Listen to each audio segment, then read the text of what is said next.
Nanghiram lang ng ruler sa akin, naging girlfriend ko na? Paano nangyari yun? Kakagraduate lang namin magtotropa galing junior high at tatlo kaming parehas na kinuwang strand, ang ICT. First day namin yon as grade 11 sa EAC, pero sikat din siya sa tawag na EYAK. Sobrang daming estudyante doon, kaya di namin alam saan kami pupunta. Oy, saan ba ang room tayo? Oo nga pre, mamaya late na tayo, naghihintay ng mga chika babes ko. Oy, kilabutan ka naman sa sinasabi mo. Tignan nyo kaya yung reg form, may nakalagay dyan eh. Room number 5206. Saan ba yan? Nilibot-libot namin yung mga building pero sa dinami-dami ng pinunta namin, parang umikot lang kami hanggang sa may nakasalubong kaming teacher. Oh, anong ginagawa niyong tatlo sa oras ng klase? Naliligaw po kami, saan po ba pwede tumakas? De, joke lang. Masama yun, wag niyong gagawin yun ha. Saan po ba yung room 5206? Nadami po kasing mga building eh, para kaming nasa ABC. BGC yun. Ah, ibig sabihin yan, 5th building, 2nd floor at pang-anim na room. Pumunta na kami kung saang building yung tinuro sa amin at nakarating naman kami doon. As usual, isa kami sa mga boys at the back, pero di kami pasaway ah. Hello, good morning ICT students. As of now, may kasama kayong ABM students since wala pa silang room. And syempre, mag-umpisa muna tayo sa introduce yourself. Hello! Isa-isa na kaming nag-introduce at pagkatapos ng ilang mga estudyante, may isang nakakuha talaga ng atensyon ko. Itago na lang natin sa pangalang JK. Hello po, my name is JK. I'm 16 years old. Talent ko po ay sumayaw at marami po akong nasalihan ng mga contest sa dating school namin na nag-champion na. Ang favorite food ko po ay corn beef.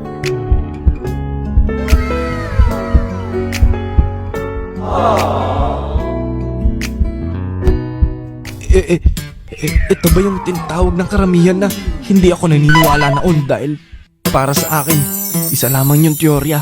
Pero ngayon, ang totoo nga. Ang love at first sight!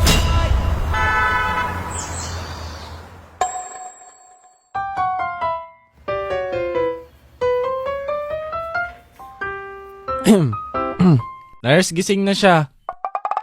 Yun lang po. At simula nun, buong araw na akong nagnanakaw ng pagtingin kay JK. Class, please dalhin nyo gamit nyo dahil magka-campus tour tayo! Let's go! Uy, camping tour! Campus, anong camping? Nilibot kami ng teacher namin sa buong school at para magka-idea kayo kung gaano kalaki yung campus. Ganito kalaki yung school at marami din talaga nag-tour ng mga class since first day pa lang nga. Tapos nung nandito na kami banda sa field, class, groupie naman tayo. Oh, picture daw! Selfie! Selfie! Teka peram lifting. Sino ba may mga magagandang camera dyan? Pairam naman. Mamo, iPhone 13 Pro Max, 1TB fully utang. Oy, waki naman daw! Oh, waki naman. Habang nagpipicture kami, hindi ko talaga mapigilang mapatingin sa napakagandang mga ngiti niya. Ay, titig na titig si tropa kay ate. Pag natunaw yan, ikaw suspect dyan. Baliw. O class, tara na. Dumaan yung mga araw na madalas ko siyang ninanakawan ng tingin. Di niya naman ako nahuhuli pero sumabi talaga sa isip ko na what if pumorma ako. Kaso baka hindi niya ako matipuan o kaya hindi niya ako magustuhan. Tapos kung ano man gawin ko, hindi niya magustuhan. Pupormahan ko kaya siya? Nurse, di na naman siya nakainom ng gamot oh. Tuwing break time, nakikihalubilo kami sa mga kaklase namin kasi nga lahat kami bago sa school at talagang dapat marunong kang makisama.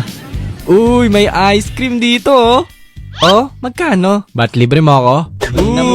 Yan nag-umpisa lolo't lola ko eh. De, pre, kasi tinatanong ako eh. Kala siguro tindero ako dito. Oy, wag kayong ganyan. May broken dito oh. Uy, hindi.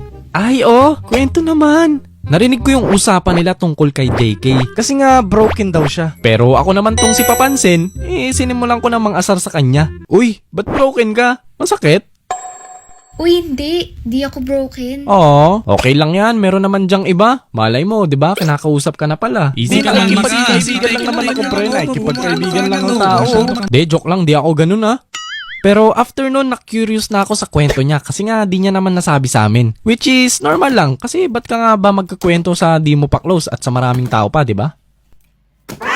Good morning, class! Ang first activity for this subject is to create a logo of our school in short bond paper, okay? So, hindi pa naman ganun ka-strict yung mga teacher noon, kaya kahit saang pwesto kami gumawa, ayos lang. Nagkataon na mag-isa si JK sa likod. Pero nga ako ruler, kung ipalo ko sa'yo to. Uy, may ruler ka pala? Pwede pa hiram? Oo naman, basta ikaw.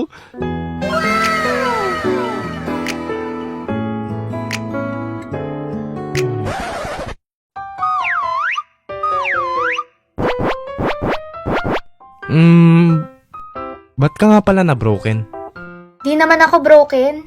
Ano yung sinasabi nila? Habang nagdo-drawing kami, kinakausap ko siya noon about sa storya niya. At nagulat ako nung kwento niya nga. Hindi ako nagulat sa kwento, pero nagulat ako na kinuwento niya sa akin. Ibig sabihin, pinagkakatiwalaan niya ako.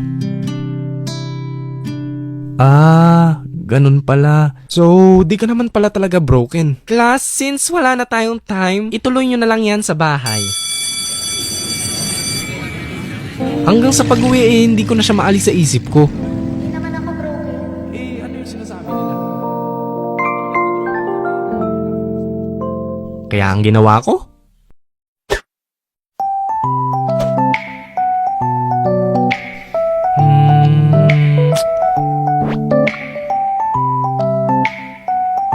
Yan, ganyan ka pag nangi-stalk di ba? Pinag-iisipan ko that time kung i-add ko ba siya o hindi. Nahihiya kasi ako na baka isipin niya gusto ko siya. O kaya crush ko siya, ganun.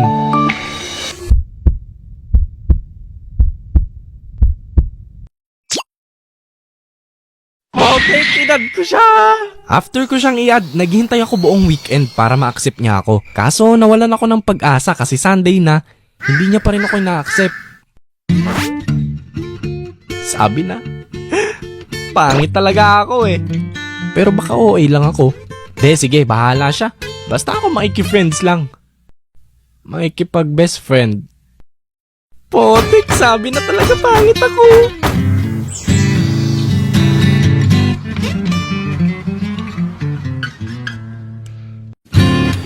Monday na at sakto flag ceremony. Medyo late na ako noon kasi ba naman 6 AM ang pasok namin. Sabaw na sabaw pa ako pero napansin kong wala si JK doon. Buti nga late siya. Di niya ako ina-accept Hey, hands forward. Pagtapos ng flag ceremony, nagulat ako nakaupo na siya sa upuan niya sa unahan. Babatiin ko sana siya kaso naalala ko hindi niya pala ako ina-accept. Kaya dumiretso na ako sa upuan ko. Class, since ilang araw na, kailangan ko nang ayusin yung seating arrangement ninyo. Kasi umiingay na yung mga boys at the back! Para lang may idea kayo, ganito yung una naming pwesto. Tapos inayos kami ng arrangement. Andito na ako tapos yung dalawang tropa na hiwalay rin sa akin. Pagka sinuwerte ka nga naman, halos nasa likod ko lang si JK nun. Sobrang na-conscious ako sa bawat kilos at body posture ko habang nagkaklase. Kasi nga nasa likod lang banda si JK. Pero nung break time, tumabi muna ako saglit sa kanya para kausapin. JK, yung ruler ko di mo pa binabalik Kala mo nalimutan ko na yon? Wala, nabalik ko na yun. Wala kaya sa bag ko. Nawala na nga ruler ko tapos di mo pa ako in-accept. Ha? Accept saan? Sa Facebook. Baliw. Nahack kasi Facebook ko. Nahack? Oo, gulat ako di ko na mabuksan Potek, akala ko ayaw niya sa akin. May chance pa. Bakit pala nahack? Di ko nga alam, basta iba na yung password. Simula nung narinig ko yun, natuwa talaga ako kasi hindi naman niya pala ako sinusungitan. Madalas kami mag-usap lalo tuwing break time. Lagi akong sumusunod sa kanya para makipagkwentuhan lang. Oo nga pala, mamayang uwian, saan ka? Uuwi. Oo nga naman, uwian nga Hirap pala maging torpe. Ano yun? Sabi ko may quiz daw bukas umaga, wag kang papalit Kinabukasan, may quiz kami noon. Nag-aalala ko noon kasi 5 minutes na lang magi-start na yung quiz. Ala, late ata si JK. Hindi ko pa naaaninag yung kagandahan niya. Sa hindi inaasahang pangyayari, tapos na yung quiz noong nakarating si JK. Napaiyak na lang siya sa upuan niya, siguro sa pressure na rin. Wala akong nagawa noon, tapos nakatingin lang ako. Hindi ko kasi ugaling mang comfort Pero sa time na yon, ate, isa nga pong tubig, tsaka isang gayuma na rin. Joke lang, pillows po.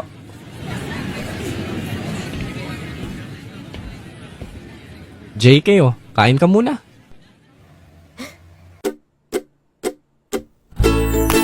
Simula nun, madalas na kaming magkasama simula sa break time, uwian, at dumating pa nga sa point na nag-seating arrangement at pinagtabi talaga kami.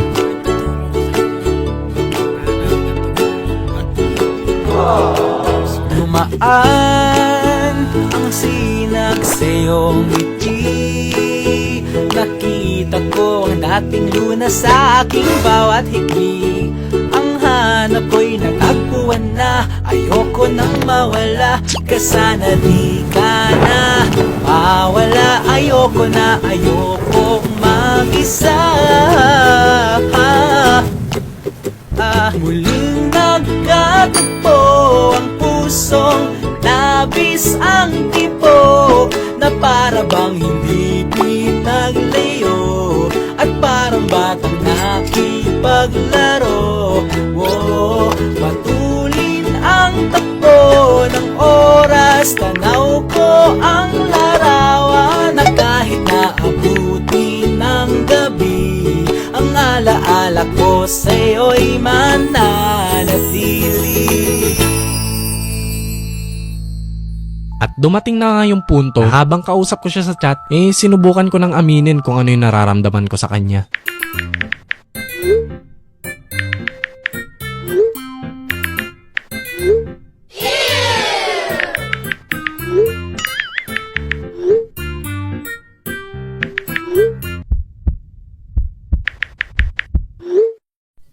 Bahala na. Kung ayaw niya sa akin, edi I'm okay, I'm fine. Tapos alam niyo yung sagot niya?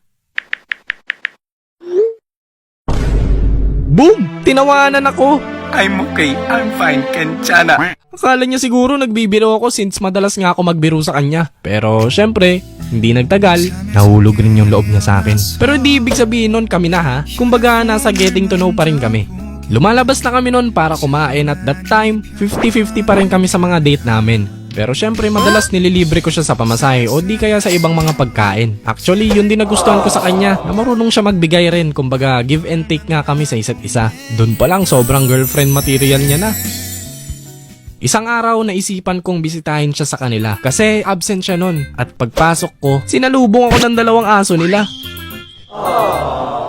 Actually, sobrang kabado ako nun kasi ako lang daw yung kauna-unahan at nag-iisang pumunta sa bahay nila at makikilala ng nanay niya. Kaya ayun, sobrang kabado ako at pinagpapawisan habang nakaupo. Ba't parang pawis na pawis ka? Anyari sa'yo? De, normal lang to sa akin. Ganito talaga ako since birth. Sure ka? Kain ka muna eto soft drinks tsaka cake.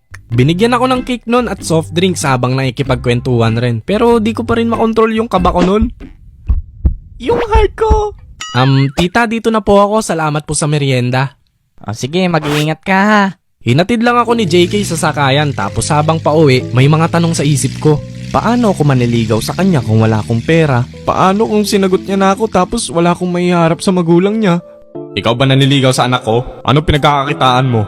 Hala, wala to sa reviewer ko ah. Nag-overthink talaga ako nun. Narealize ko kasi na ang panliligaw ay di lang about sa paano kanya magugustuhan. Dapat iniisip mo rin na paano siya mabibigyan ng masasaya at matataas na quality ng bonding. At mahirap ibigay yun kung wala kang pera. Tsaka ako din yung tipo ng tao na pinalaki kung ano yung gusto mo, paghirapan mo at huwag mo hingin lang sa magulang. Fast forward tayo. Grade 12 na kami at online class lahat kasi pandemic na yon. Actually, medyo challenging kasi magkaibang section na kami ni JK at hindi na rin kami nagkikita kasi nga bawal lumabas that time. Hindi ko masabi kung na-depress ako kasi di naman ako nagpakonsulta sa doktor pero masasabi kong grabe yung stress at frustration ko noong pandemic. Nagsama-sama yung lungkot, walang pera, walang makain at napakaraming problema. Pero sa likod ng lahat ng yun, tuloy-tuloy pa rin yung pag-uusap namin ni JK. JK, what if mag-vlog ako? Susuportahan mo ba ako? Oo naman. Ako yung magiging #1 fan mo, tsaka basher mo. Bakit basher? Siyempre, aasarin kita. Isa pala ako sa mga sumubok mag-vlog noon. Hi vlog! Welcome to my guys! Ay, pero tulad din ng karamihan, hindi ako nagtagumpay. Isang beses nakapanood ulit ako ng Pinoy animation. Sobrang natuwa ko kaya sinubukan ko. Hindi na ako mag-focus sa kwento kung paano ako naging si Jello Animation. Siguro next time na lang. Kaya to make the long story short, bago pa ako naging si Jello Animation, nakasuporta na sa akin si JK. Unti-unti nakakapagkita na kami para kumain. Pero uso pa nun yung face shield. Ultimo, makipag-usap sobrang hirap nun eh. Kamusta ko naman? Ha? Kamusta ko? Di kita naintindihan. Ano daw? Sabi ko, kumusta ka? Sir, pakisuot na lang ng face mask. Nung oras na yon, na-realize ko na naging dahilan pala si JK para magpursige ako maging better version ng sarili ko. After ng ilang months, nag-ipon ako at bumili ng singsing. Actually, first time ko bumili ng mamahaling gamit bukod sa mga pinapang-animate ko. Ang ganda nito. Ewan ko na lang kung di mo pa ako sagutin. Woo! Salamin. Sana ibigay ka na sa akin. Nag-set kami manood ng sine sa pagkakatanda ko. Spider-Man Multiverse pa showing nun eh. Pogi ni Spider-Man eh, no? Di ba may girlfriend yun sa totoong buhay? Oo. Yun yata yung gumanap din na girlfriend niya. Buti pa sila, no? Tayo kaya? Will you be my girlfriend?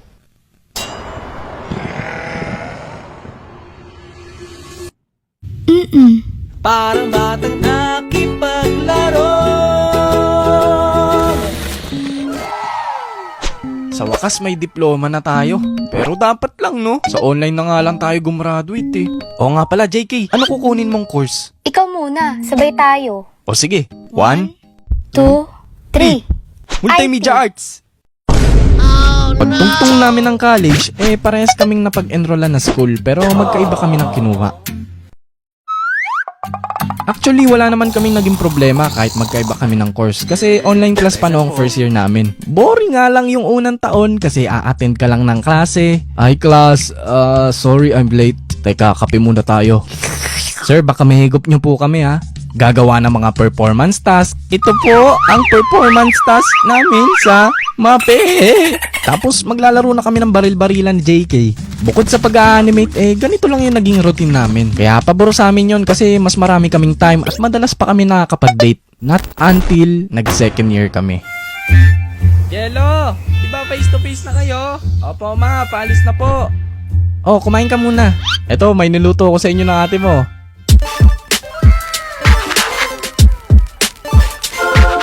Ayos lang pa. Late na rin ako eh. E di bigyan na lang kita ng baon. Hindi na ma. Diba nga sabi ko, ako na bahala sa pag-aaral ko kasi kumikita naman ako sa animation eh. Basta mag-iingat ka ha. Opo ma, alis na ako. Excited na ako makita si JK eh. Ay mag-aral pala.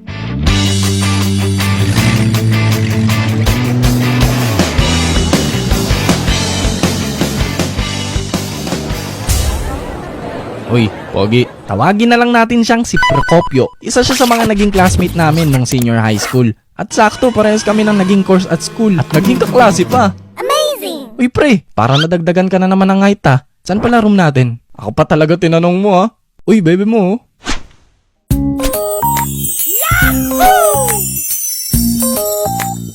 Yes, I do.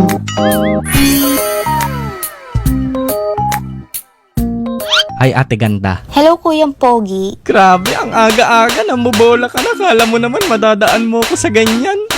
Siya talaga yung nanguna. Sabay tayo mag-lunch mamaya, ha? O sige, ano ba gusto mo?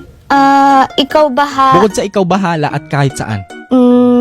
Sige, Jollibee. Shhh! Hindi tayo sponsor, bulong mo na lang sa akin. Jollibee. Nag-start na yung klase namin pareho at di na ganun ka-importante yung introduce yourself sa college. Yung iba, nagdi-discuss na pagkatapos nila i-orient yung klase namin sa subject. Class, please bring index card and 2x2 picture sa next meeting natin. Sir, ano pong size ng index card? 1/4 lang. 1/4 sir? Parang ikaw lang no? Pagkatapos ng ibang subjects namin, nagkita-kita kami nung iba pa namin kaklase noong senior high school. Na doon rin nag-enroll pero iba yung course na kinuha. Ang mahal ng pagkain sa kantin dito no? Bakit magkano? 60 na yung hotdog na malungkot. Tapos bawal pa magdala ng outside foods pagpapasok. Gawin nyo yung pinagbabawal na teknik. Tago nyo sa bag nyo. Ano pre? Gusto kayo ni JK? Eto, maglalunch muna kami pre ha. Sige pre, ingat. Di mo kami hiyain. Eat well. Kumain lang kami sa Jollibee. Uy, baka naman. Isang manok lang kami ni JK, Jollibee Ano, kumusta first day? Ayun, nagpakilala lang. Sino nagpakilala sa'yo? Saan galing ang salamin mo? Siyempre, nag-introduce yourself. Okay. Oy, I smell protective boyfriend. Aba, hindi ah. After namin kumain, hinintay ko lang matapos sa klase si JK. Wala na kasi kaming class noon at magkaiba kami ng schedule. Pag college pa naman, literal na iba-iba yung oras ng pasok nyo kada araw. At since di kami parehas ng course ni JK, talagang nagkakasalungat yung oras namin. Madalas kong hinihatid si JK sa kanila pa uwi. At nakakalabas-labas pa rin kami kahit papaano. Syempre no, mahalaga yun. Hindi porket sinagot ka na, titigil ka na sa panliligaw sa kanya. Dumaan yung ilang months at naging busy kami sa school. Halos di na kami nakakapag-bonding kasi laging group works yung mga gawain.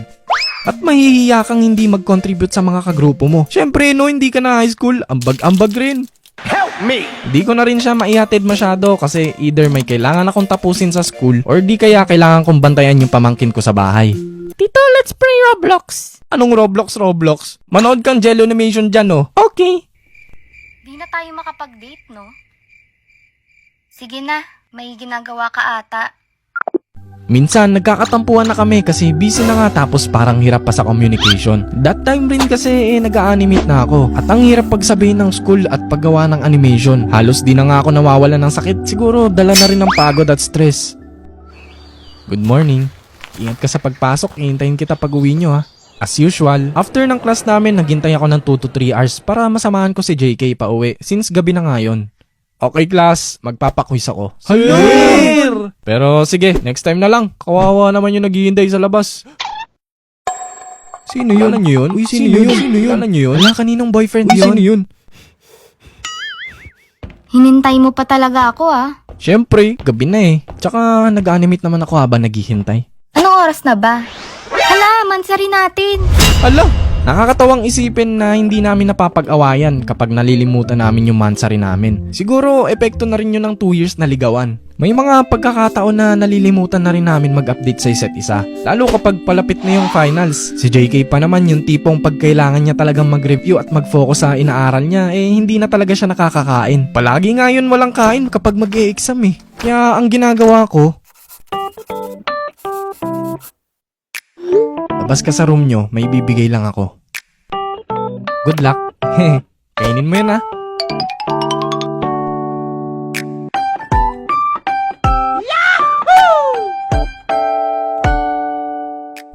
Saan ka galing? Sa Aniban Sugar Pop pampayam-payam ko. Ah, ayos ah. Harot muna bago review ah. Ba't ikaw? Nag-review ka na? Hindi. Oh, eto, review tayo. Ano, Jello? After exam shooting daw tayo. Ah, sige. Jello, yung drawing mamaya, pakisend na lang sa GC ha. Ay, oo nga pala. O sige. Tuwing pagkatapos ng exam, doon kami gumagawa ng mga task performance namin. Kasi hindi namin siya ginagawa na maaga, sadyang sa sobrang daming binibigay na gagawin at kawalan ng oras, doon lang kami nababakante. Okay guys, break time. Maya-maya ulit yung practice natin, okay? Kuya, hello po. Ano daw po pangalan nyo? Jello. Sa Facebook daw po. Di ko na pinansin yung babae kasi alam ko na agad yung pakay nila. Akala ko interviewin lang ako for school purposes eh. Ano daw yun pre? Di ko alam dun. Ano daw pangalan ko? Hindi ko sure kung anong course at year ng mga yon, pero syempre, hindi naman ako bata para hindi ko ma-realize yung intention niya or nila, di ba? Kaya kinwento ko yung senaryo na yon kay JK. Akala ko matutuwa siya kasi hindi ko pinansin yung nagtanong kaso.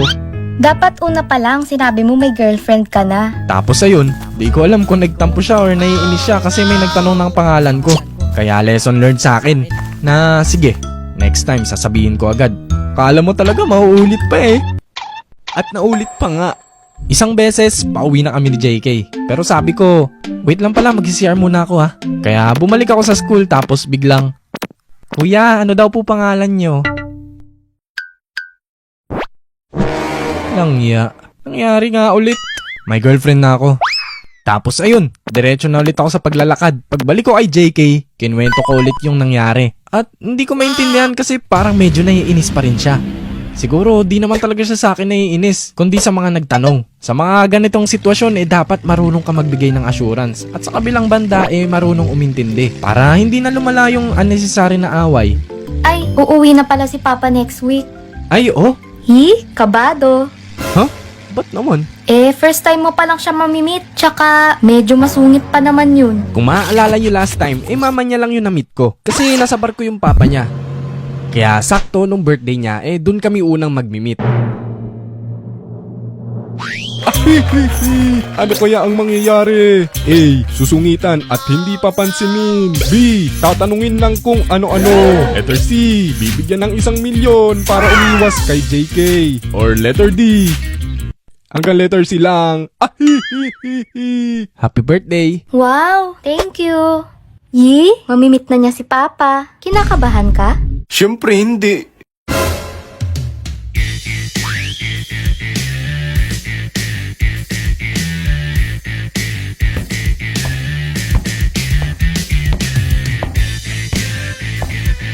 O tara, kain na tayo. Hindi ko in-expect talaga na sobrang welcoming naman pala ng papa ni JK. Tapos nung pauwi na ako, nagiinuman yung tatay niya at mga tito ni JK sa labas. Ito po yung boyfriend. Uwi ka na? Lika dito, tagay ka muna. Ay, hindi po ako nainom eh. Anong salubas mo? Ano po? Ano kako yung salubas mo? Ano daw yung course at year mo? Multimedia arts po. Mag-4th year na. Sila naman siya ha? Ano po? Galingan mo daw at mag-aral ng mabuti. Mag-ingat kapag uwi. Dumaan yung maraming monthsary, first anniversary, at second anniversary namin.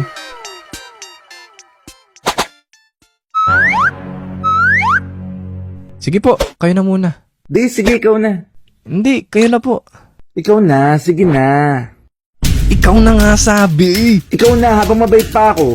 Talagang tinetesting mo yung kabayitan ko Bakit? Imasabait ako eh. Baka gusto mo ako magbayad niyang bibilin mo. Ay, kung bilang kita ng pagkain good for 1 week. Ba't ang tagal mo?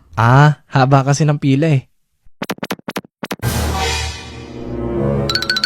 Isa sa kinailigan namin tumambay sa 7-Eleven. Kumbaga dito kami nagme-merienda bago umuwi. Stress reliever talaga kasi namin ang kumain magkasama at magkwentuhan. Pero ito na nga yung kinakatakutan ko. To make the long story short, first time namin mag-away ng ganito.